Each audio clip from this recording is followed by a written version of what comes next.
फक्त भांडवलदारांचे हित जपण्यासाठी तुम्ही गोरगरीब विद्यार्थ्यांच्या गुणवत्तेशी जर आपण किंवा त्यांच्या आरोग्याशी स्वच्छता सुविधेशी जर खेळत असू तर मग आपल्याला विचार करावा लागेल अध्यक्ष महोदय।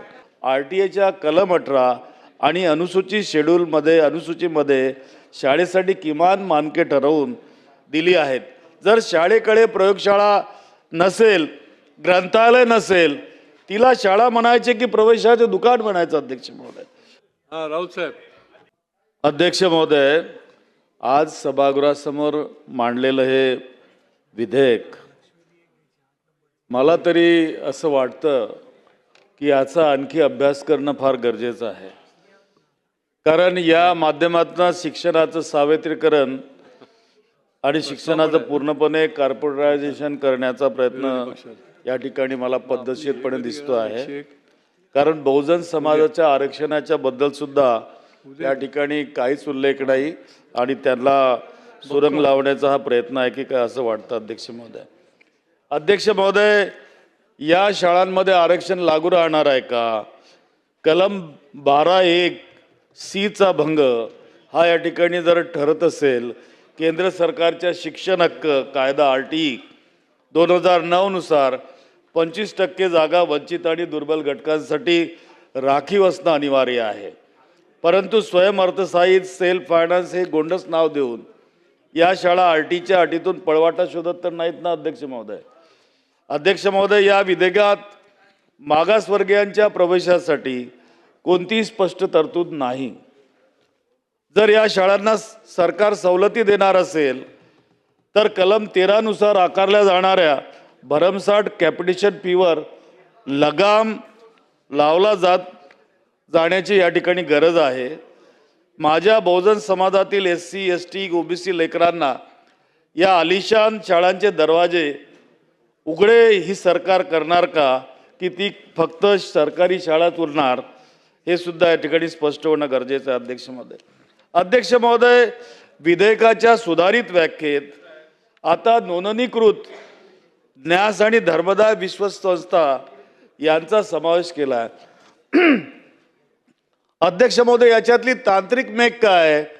अध्यक्ष महोदय, धर्मदाय संस्थांच्या नावाखाली आता बड्या कंपन्यांना आणि कॉर्पोरेट कंपन्यांना शाळा काढण्याची मुभा या ठिकाणी दिली जात आहे आणि त्यामुळं ह्या संस्था नफा कमावणे हा उद्देश जर या ठिकाणी ठेवत असतील तर मग त्याचा पुनर्विचार होणं अत्यंत गरजेचं आहे।